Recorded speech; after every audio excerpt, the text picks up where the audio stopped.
Hello, everyone. I am really excited to be here with you today. I'm Iba Masood, the co-founder and CEO at Tara AI. And today I'm here with Anthony Girolamo, who is Senior VP of Engineering at FLEXE. Anthony, welcome. Today. Anthony, welcome. Oh, yeah, Iba, very excited to be here today. Just for our audience's context, I've gotten to know Anthony over the last couple of months, and he's had such an incredible career arc, starting out at Microsoft, in particular as a senior software development lead, and going over to Amazon, in particular being leader from an inventory side, SKU side, as a senior software development manager, and then now at FLEXE, growing in his role to become Senior VP of Engineering. So, Anthony, talk to me about your prior roles, the career arc that you've had from being a manager to being a director to now to a VP, and then now to a senior VP. I'd love to hear more about that. Awesome. So as you said, Eva, I started my career as a software development engineer. I was lucky to be able to go to Microsoft out of school. Really fell into computer security by hapstance. My real interest was actually in statistics and machine learning, but fell in love with Microsoft's culture, fell in love with just the scale of problems that they had, and spent almost 6 years working on keeping client computers safe, ultimately moving into the cryptography space, becoming a people leader and leading engineering teams, as you said, at Microsoft. That then precipitated me moving to Amazon, where I was looking to really move a little faster. At the time I moved to Amazon, it was a much smaller company than it is today, and got an opportunity to work on both very interesting machine learning services as well as distributed systems, which I hadn't had that opportunity in my career yet. Where I led Amazon's demand forecasting team. My groups were responsible for predicting and understanding everything that Amazon would sell. And those are really critical systems to drive all of the other automation that Amazon uses. And so we had many, many teams of other software developers that depended on us and depended on the quality of our answers.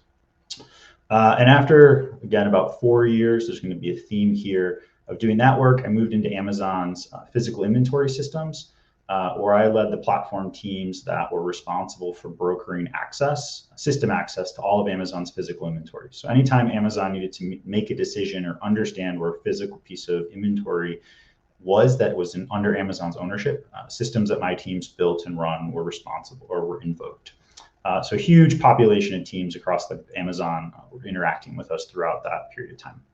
After almost a decade at Amazon, I decided it was time to do something a little bit different, and moved to a much smaller company, FLEXE. I started off at FLEXE, leading the warehouse management systems and warehouse management teams before, as you said, growing into larger roles where I now ultimately own all of the product engineering and technology for the company. And I think that explains what's in your background, right, on your door. Yeah. Eva was teasing me before this, and she said, "Get that yellow thing off your wall." And I told her, "I absolutely can't." That is a operational safety vest. And so whenever you go into a warehouse, this is something I very much believe in, is getting close to your customers. Inside of a warehouse, because there's moving physical machinery, forklifts, for example, you need to wear a safety vest. And that is a FLEXE branded safety vest that I keep on my door to remind me to be close to our customers all the time. That's really, by the way, I'm kind of transfixed by that, because it's like you're keeping it like in your room. You're seeing it every day. Talk to me a little more about that.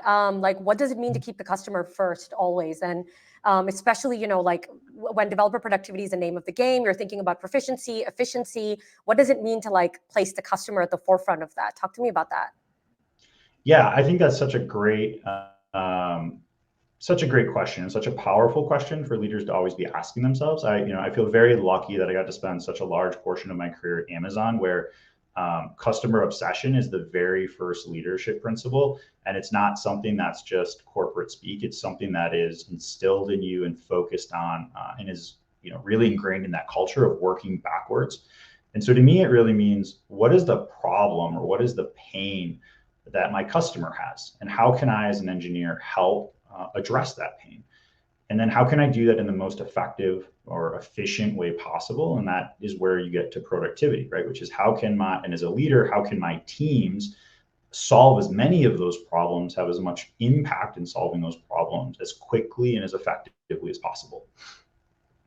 So Anthony, just for context here, as I've gotten to know you over the last couple of months and consider you a friend, a mentor, and I think like one thing that you've talked to me about is just how coaching is an input and productivity is the output. So can you elaborate on that? What does that mean for you? And even like when you're talking about customer obsession, right? I'm sure that's probably part of some of the coaching you're doing with your teams. Let's delve into that. Yeah, I am first and foremost an engineer, so I'm a systems thinker, and so I've always thought about all things as systems, right? Whether it's designing a piece of software, whether it's designing a process, or whether it's leading an organization, I think about those as systems. And so, as I think backward, or if I'm working backwards on how do I make my teams the most productive they can, which is really how do I deliver the most impact I possibly can, and how do my teams deliver the most impact possible? What are the really important inputs that drive that? Or what are the really important levers that I as a leader can influence and change that will drive that? And a key piece there, right, is if you work backwards from that even, what are those levers?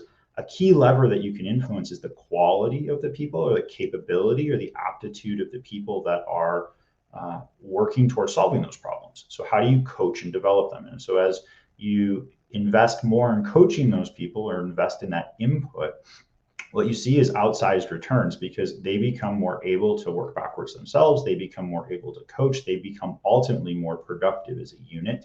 And it has this really, really rich impact trickling down across the organization. And so when I think about productivity, there's all these metrics and statistics and data that you have to look at.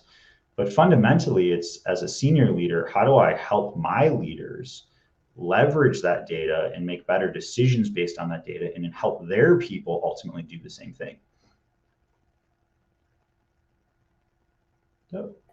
Keeps coming back to me is this ideology, Anthony, in your mind as you're thinking about the inputs and outputs, the levers, and in particular, how that flows into decisions.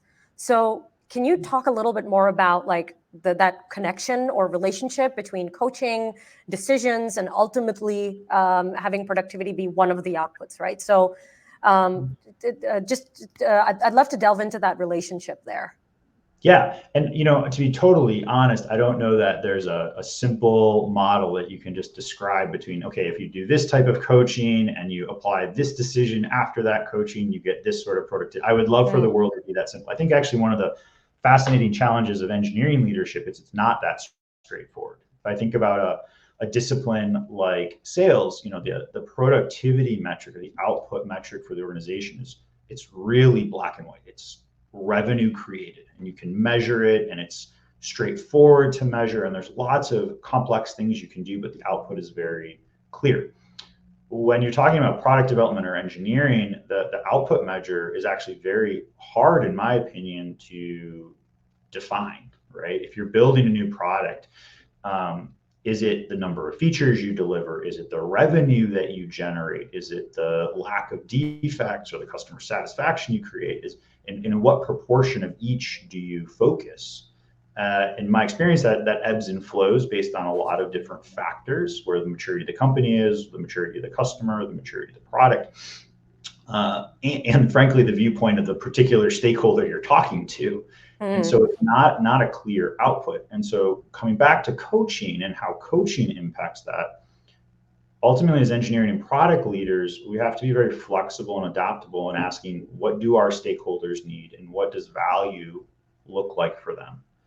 And coaching that skill, providing systems and tools and experiences to members of your team, which help them up level and develop that skill set, again, better enables them to address those questions in a more dynamic way, which is the reality of the industry we're in, right? Those change, the impact you're trying to drive changes every day.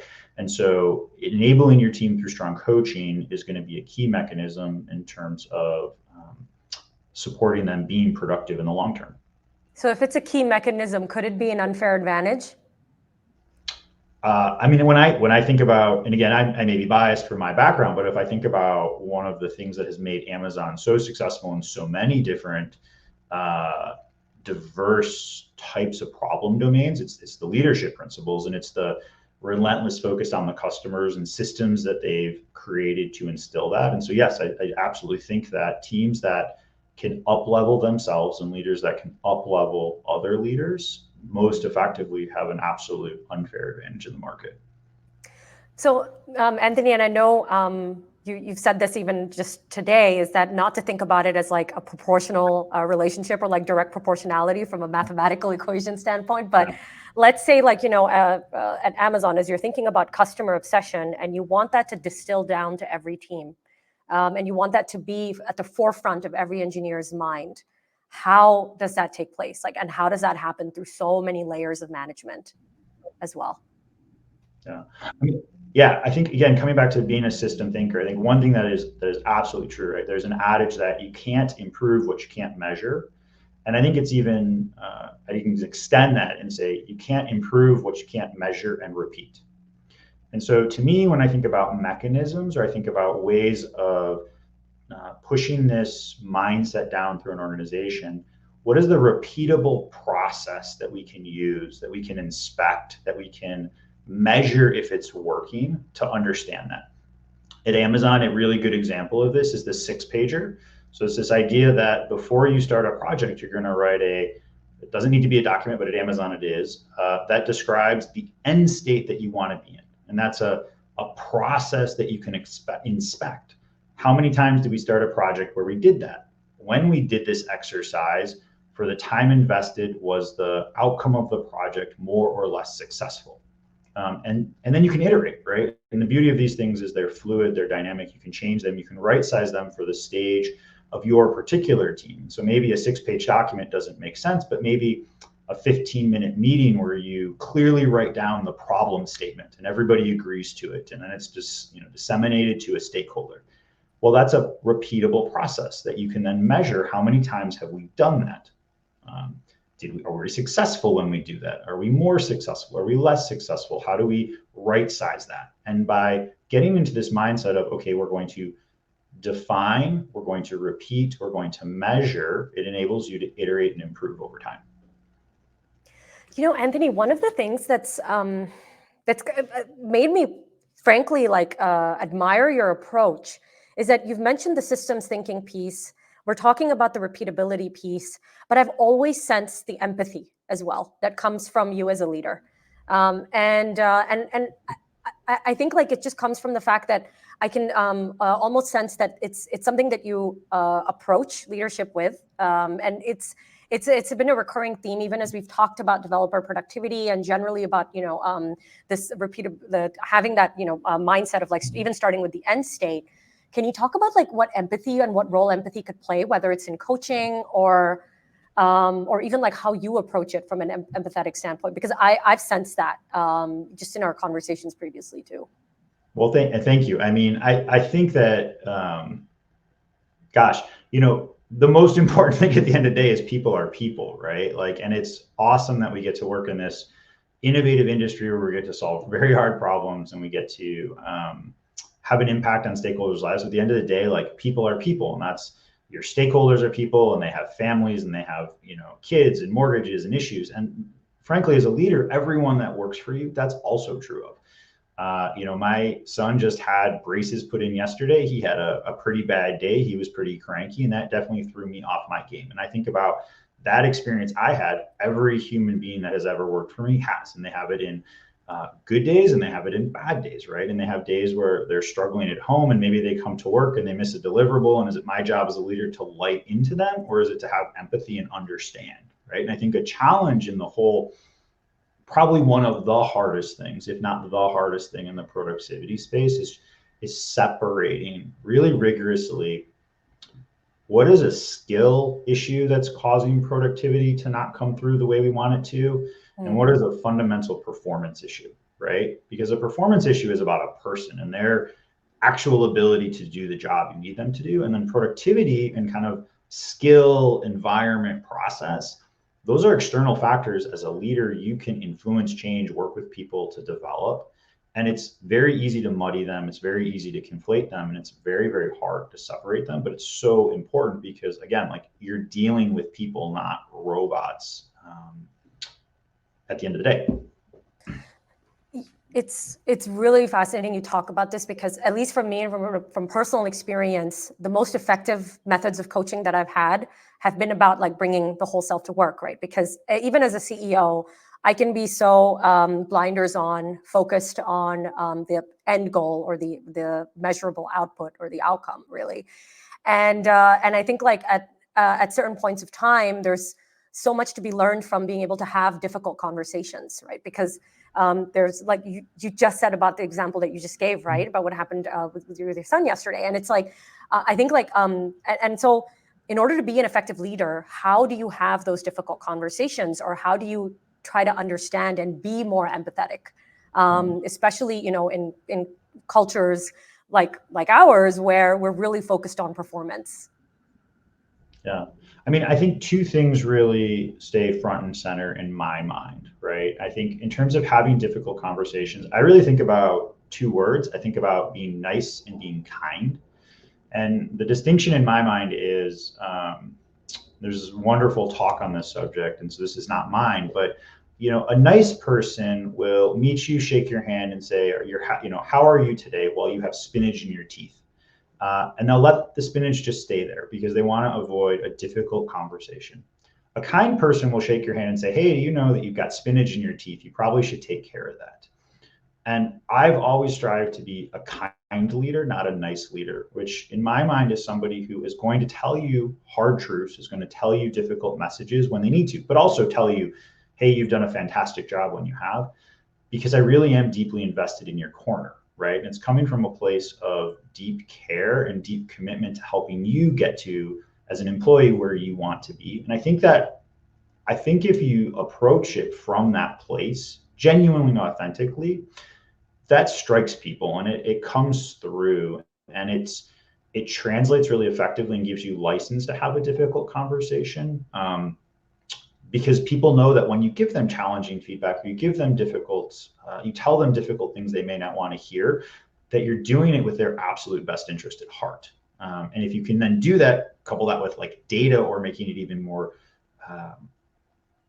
quantitative versus qualitative, that is even better.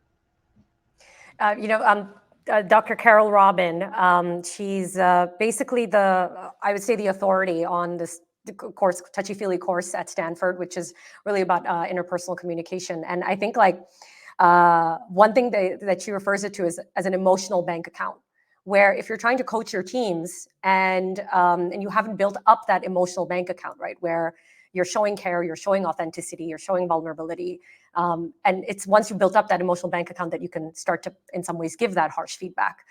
And it might not necessarily be harsh feedback, but it's in their best interest, right? So when you're talking to teams, or when you're talking to engineers, you're giving them that feedback, whether it was in your manager role at Amazon, or whether it was at the director level. How did you think about that? And was that ever something that came up for you, like in terms of effective coaching? Yeah, 100%. And I wish I could say that I've always done it flawlessly. In fact, I probably have more mistakes I've made along the way than successes. But I completely agree with this idea of an emotional bank account. And the way that I talk to folks about it is, you can't coach from a place without trust. If someone doesn't trust you, if someone doesn't believe you care, it's just going to sound like criticism. And nobody, or very few people, take criticism well. And so without that basis of trust, without that emotional savings account that's been built up over time, and we can talk about how you might think about building that up, there isn't a basis to provide constructive coaching going forward. And so that's so important. I think the other thing that I have thought about over the last several years, especially moving into a more executive leadership role, is the impact of the coaching that you have. I grew up in the Midwest. I'm a very see what you get kind of person. I play poker miserably, not because I don't understand the game, but because you can read my expression without much effort. And so one of the hardest skills for me is that, I jump into a room, or for many years jumped into a room as an engineering leader and wanted to problem solve with the team. And as an early stage leader, that's a great skill. But when you're a vice president, senior vice president, or higher, your interactions with the team are much less frequent and they carry a much different sort of weight. And so I haven't changed as a human being. I'm the same person that I was. But I think it took me a long time to learn as you progress in your leadership career, while you might not view yourself as having changed and you may not have changed, the way the team will view you absolutely does. And you have to be cognizant of that as you provide coaching and feedback to them. And if you aren't cognizant of that, it will go deplete that trust account that you've worked very hard to create very, very quickly.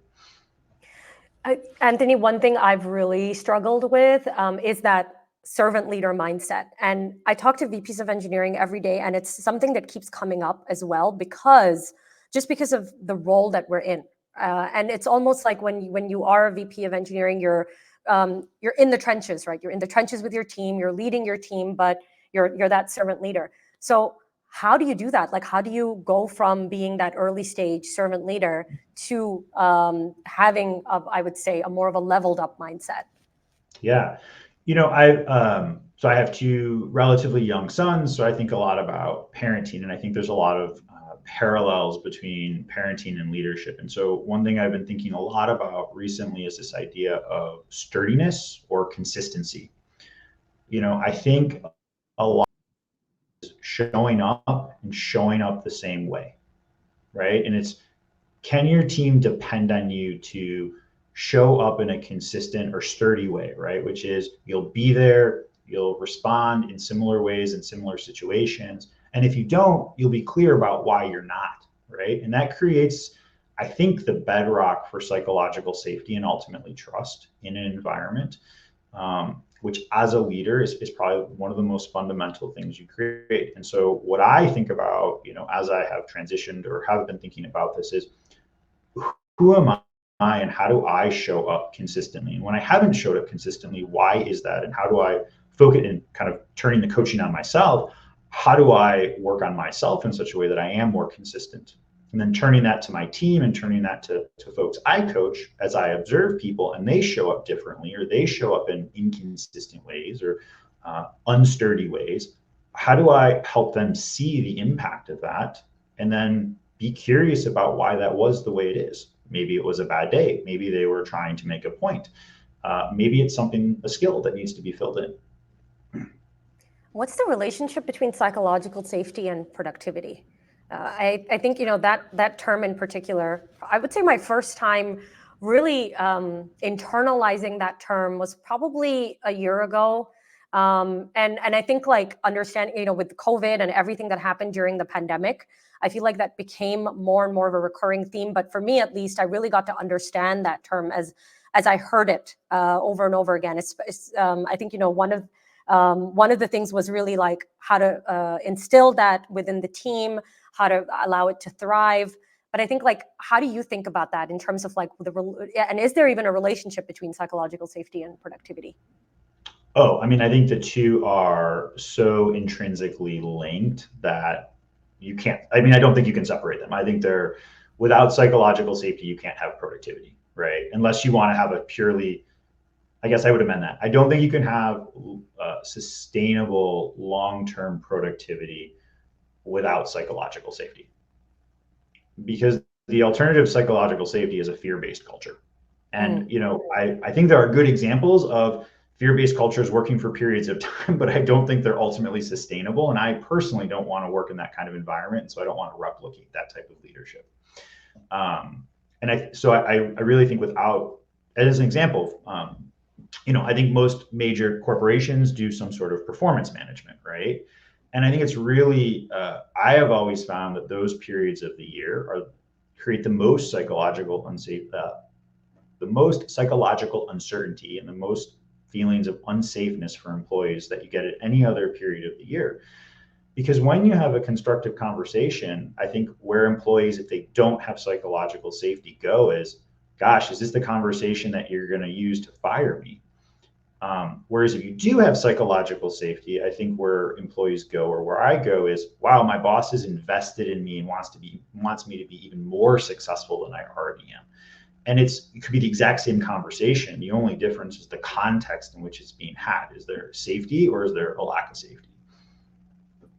And I think like that bedrock of trust and safety, that's really interesting, right? Because that's where, like if you deploy, let's say, developer productivity metrics in an environment where there is a fear-based culture, where there isn't that bedrock that already exists, then it can be seen as big brother or surveillance.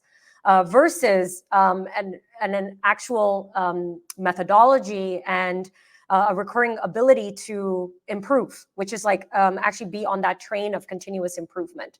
And so I think you've alluded to it really well, right? Because if you distill any kind of metrics based approach in that type of culture, it will always be taken the wrong way. At least that's what I've seen from my experience. And I think ultimately metrics can play a really positive role, but it does depend on the culture that's within the team and within the company as well. Oh, I mean, 100%, right? And I think, I can share many stories of where I failed as a leader, but a kind of funny one is, again, coming back to this idea, like you can't improve what you can't measure and can't repeat. And so, right, this is my mentality as a leader. And so when I first came to FLEXE, I was like, okay, show me all the metrics. How often do we deploy? What's our code review velocity? Essentially, what's the DORA suite of metrics? Coming from a big company, I expected we had this. And my mindset was like, well, great. If we have this information, we can move faster. We can deliver more value. It's gonna be great. And the feedback I got from my boss at the time was like, I love all this, and I need you to turn it down to like 60% because you're driving the team crazy, and they think you're gonna fire all of them with this information. And it was a really like aha moment for me, because I realized, gosh, you need to be able to measure things, you need to be able to repeat things, but you need to have people bought into this as well, right? And if they're not bought in, like you as a leader can measure and repeat all you want, and it doesn't actually matter at all. And so getting people to see the value, so getting individual contributors at the leaf level to see the value of this and how they can be better at their craft is a huge, I would actually say it's probably one of the biggest challenges one of my biggest challenges I've seen in terms of adopting developer productivity tools. It's engineers want to be better, but they're really afraid that when you give them this data that you're going to use it for nefarious means, right? Whatever that means. And getting folks over that hump and creating an environment where you can, as leadership, get over that hump is a huge challenge. And so much of data lies in the hands of the beholder, right? Like it's ultimately about like how you're using the data and what you're trying to achieve with the data. And I think you even said it earlier, right? It's the stakeholders that are viewing the data. Like I talked to Max Canad Alexander during our last episode, and primarily like we talked about personas and how you can dice up the data based on the persona, and you would need to change the metrics as well based on the persona that's viewing it. So I think like going into metrics, and for our audience, just FYI, we will be taking questions during the last 10 minutes. So feel free to start adding them on our social channels, wherever you're seeing this stream. So let's talk about business impact and the relationship between business impact and effective leadership. Like how can VPs that are watching this or listening to this, and just generally leaders listening, consider business impact in their roles? Like what are effective ways of reporting up to leadership or some impactful ways of doing so? Yeah, I mean, this has been a question, I think, when Ib and I first met, this was like probably the top question on my mind. And certainly over the last year and a half has been really front and center for me, especially as in the context of the overall economy really both stagnating and regressing, at least over the last 18 months. We're thankfully starting to come out of that. And the reality of that being engineering leaders and all leaders being asked to do much more with much less. And as that dynamic started to occur, a question that really was front and center in my mind is, well, gosh, I have all of these engineers, I have all these product managers. How do I think about the value they're creating? Because if I can understand the value they're creating, I can start making the best trade-offs possible in terms of the mix of products I can build, the mix of systems I can build, and I can maximize the leverage, right? The impact that my team has. And so that kind of simple question goes down a rabbit hole of like, okay, gosh, like what is productivity? Is the number of features that we're producing every week, and are all features the same impact? Is it a simple business metric of like how much revenue did we unlock? And if that's the case, how do you stack up operational improvements or quality of life improvements for customers against, a deal that brings in a huge new whale customer?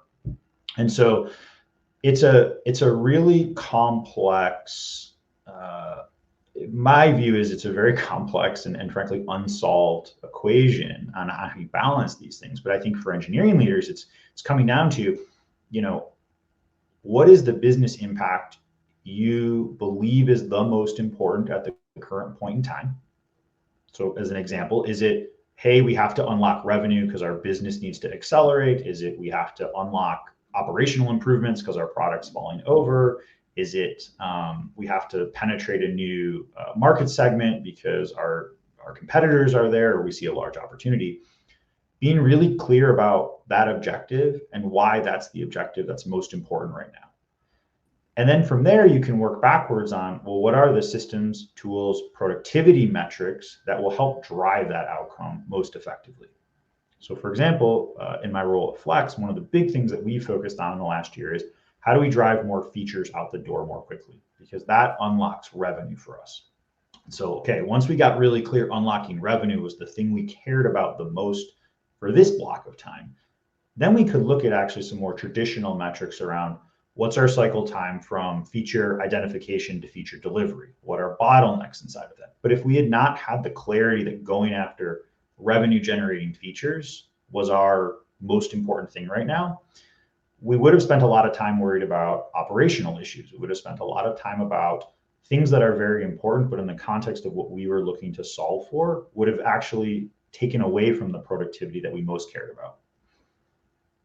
So Anthony, we started receiving questions, and so I want to give airtime to the audience, especially as they're rolling in. Let's start with, can you provide real life examples of when you looked at some productivity metrics, example, DORA metrics or DX survey results, then had coaching conversations with your team accordingly, and then observed better results? Yes, I will actually specifically talk about DX because we at FLEXE were a very early adopter, and that was a tool that I chose to bring in and very, very bullish on. So, with DX, one of the challenges we had at FLEXE after our Series C is we were doubling the company. It was actually the second time we were doubling the company in a 20-month period. So we went from 100 to 200 and then 200 to we were actually going up to 420 people. And so it was a crazy amount of growth, remote environment. So for context, this was 2021. The world was still figuring out how to work remotely, and the team was doubling. And so we had a huge challenge of we have all these new leaders. We're still forming our own culture as a company. It's rapidly changing with each hire. How do we help managers just understand the state of their team? DX provided, and really any survey tool can do this. There's lots of different systems, but we happen to use DX. DX provided a great way of us grabbing data from the teams. And then the tradition that we built around that is we snapshot once a quarter. Following that snapshot, every leader in my organization has a sit down meeting with their team where they transparently go through the results. We then go through, okay, in the previous quarter, we had committed to attack the top three things the team had picked. And usually it's the top 3 areas needing improvement, but the teams are free to pick. And the manager goes through, okay, what did we say we would do? Okay, as an example, one of my teams was complaining about the inability to focus. So that manager proposed, and I ratified it across the org, let's do a meeting-free Thursday.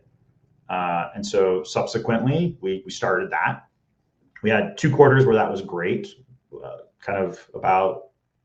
had a 3rd quarter where that went less great because we had a really large deal that came in and required lots of customer meetings. The team was able to talk to that manager really transparently, say hey, we had reported this problem, you fixed it for us, and there was a huge regression. And we had a really rich discussion about why that decision was made. And more importantly, what we can do to communicate those kind of decisions. Hey, we need to back off this quality of life engineering process that we created because there's real concrete business needs. And using a tool where we could have data and then accountability, data, transparency, then accountability, allowed us to realize, oh, we need to do a better job communicating the business context to our engineering teams. Because once my experience is once engineers understand the real business problem, the real business challenges, it's very easy to get them on board, right? Because engineers generally want to deliver value. They want to be useful, right? Like engineers want to be useful, and if you give them the right information, they'll find great ways of being useful.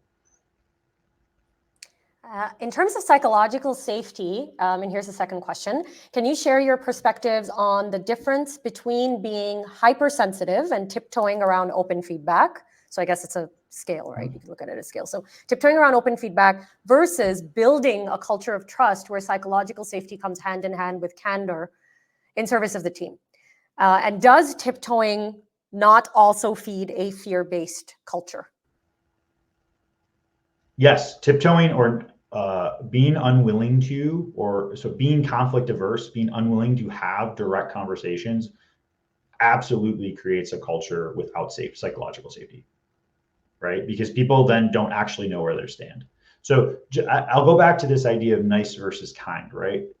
Being kind, creating safety does not mean avoiding difficult conversations, does not mean people pleasing. What it means is consistency. It means sturdiness. It means you will know where you stand with me as a leader, and you will understand why I think that. And I will be consistent about that. I will be consistent about my values. I will be consistent about how I evaluate things over time such that you can depend on me.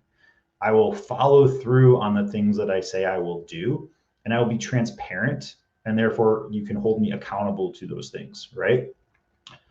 And I think like any relationship, if you do that repeatedly over time, that earns you the right to then hold other people accountable to those same things, right? Which is we have a agreement, right, as a leader employee that these are the expectations that I have of you or we have of you. And in this case, you didn't meet those expectations. And that doesn't make you a bad person. It doesn't make you an incapable person, but it means that that contract wasn't fulfilled and we need to have a conversation about it. And so, you know, another way of thinking about this is I like to think about separating the value of the person versus the behavior I'm coaching. Like I fundamentally believe all of my employees are smart, super capable, and super motivated all the time. And so when it appears that that is not the case, like my bias is there is something going on that's getting in the way that I need to go help diagnose with that employee, right? And it could be a process issue, it could be an outside of work issue. There's lots of reasons.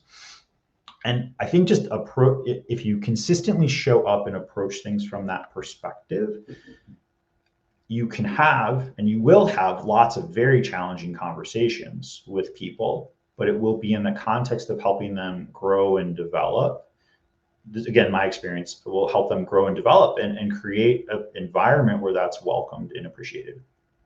All right, folks, we have time for one more question. How much of a coaching discussion should be based on metrics or data-driven versus qualitative, i.e. how engineers feel about their peers, tools, and processes? Yeah, I think the answer will be like all things in leadership, it depends. You know, I certainly think that anytime you can bring data or anytime you can bring specificity to a coaching conversation, you're ultimately going to be more successful. And so I think when there are expectations around specific metrics, a good example of this would be if you have an operational rotation, and there's an event, if there's a specific SLA around how quickly someone needs to engage. Like that's a very important metric if you're going to tell an employee, hey, I don't think or I don't observe you taking operational ownership. Having data to say, okay, you're not responsive to pages would be very, very impactful there. I think it can be challenging with things like lines of code with specific DORA metrics. There's a lot of context that can influence those metrics. So for example, do you want somebody who has like a tremendous amount of code velocity, tremendous number of changes, but they're all largely inconsequential? Or do you want to reward someone who makes, you know, potentially many, many less changes, but they're much more impactful, much more difficult from, you know, the perspective of where they sit in the code base, the impact if they go wrong, et cetera. And DORA metrics, in my experience, don't obviously tell you that. And so a challenge as a leader is yes, you need to use data, but you also need to have the judgment. And this goes back to creating safety. You need to demonstrate that you have the judgment to contextualize that data to say, hey, Fred, I know that your commit velocity has dropped, but I know you've been working on one of the most challenging legacy pieces of our code base. And so while some drop in velocity is okay, the amount we're seeing is not okay. Or I want to talk about the amount that we're seeing and what's getting in the way. And so I think they work hand in hand together, and it's not a black or white. And it also will depend on, how many of these conversations you've had with an individual, the level of seniority of the individual. So it's unfortunately very context dependent. So we just got a ton more questions, and so you know what? We'll squeeze in one more because this is a really good one. So this will be the last one, but not necessarily about coaching your team, but as a middle manager, getting buy-in from the C-level on concepts such as the need for having good coding practices, build and deploy pipelines in place, first to be able to build and ship impactful products faster and reliably. What are your recommendations? So this is somebody that's trying to, I would say, pitch to C-level, really, on this. Yeah. So this is such a great question, because I actually think that every engineering leader, not just kind of mid-career, but every engineering leader at every stage in their career worries about this or should worry about this. I think the first thing to start from is take yourself out of the mindset of an engineer, right? Put yourself in the mindset of a business owner. Think about this. Think about the company or your team or your division as a financial investment, because ultimately a board of directors really at some level is looking at the business like that. And ask yourself, what are the gives and puts? Where are we growing? Where are we making money? And where are we losing ground, and why? And if the answer is, hey, we are leaving innovation on the table, we're not growing as fast as we could because we can't deliver things at the rate we should be able to, that's a great opportunity to go pitch very concretely. Hey, by improving our engineering velocity, we can deliver XYZ more value. Flip side of that is maybe the company's contracting, there's budgetary issues, budgetary currency, you have to reduce cost. Okay, how do we deliver the same amount of value with less resources potentially, right? Again, it's another really good spot to say, okay, if that's the objective, then let's work backwards. Okay, that means that each engineer has to be able to not spend half their time manually testing. Okay, we need to invest in test automation. And then you can apply best practices, right? Once you identify the bottleneck. And so I think figuring out the language of your stakeholder, what is the problem that they care about, and then working backwards from that is key in terms of getting any sort of buy-in, whether it's about deploying engineering best practices or it's any sort of other buy-in process. It's what does my stakeholder care about, and how can I work backwards from that to find the best solution? And then the other thing I would say is it's also having the humility to recognize when your solution isn't the right solution. And I think by having that humility, it builds up, again, kind of coming back to this idea of trust, it builds trust where, gosh, like, yeah, I'm the engineer. I do want things to be built in a really great way. But if I have the humility to say, like, no, actually, in this case, that's not the right business decision, that builds trust with those stakeholders. So when I later come back and say, no, this time I'm really serious, this matters, I have a track record of credibility and trust where then they're potentially more likely to believe me, again, predicated on me having lots of data to support that as well. Anthony, thank you. You've shared so many insights during this session today, but not only that, I feel like you've come in with your whole self and was vulnerable and shared so much authenticity with the audience. I feel like I learned so much just during our time together. And every time we spend time together, I feel like I learned so much more. So thank you so much, Anthony. Really, really appreciate your time and your insight today. Awesome. This was super fun. I really appreciate the time and all the questions. Thank you. Thank you, Anthony. And folks, we'll be back in 2 weeks with another episode. So just note that we'll be streaming live on LinkedIn, and we'll also be sharing the episodes recorded. So if you are looking to share these episodes with your teams or folks in your network, just note that we will be having the pre-recorded sessions live as well. Thank you again, Anthony, and we'll see you folks on the next one. Thank you. Thank you. Thank you.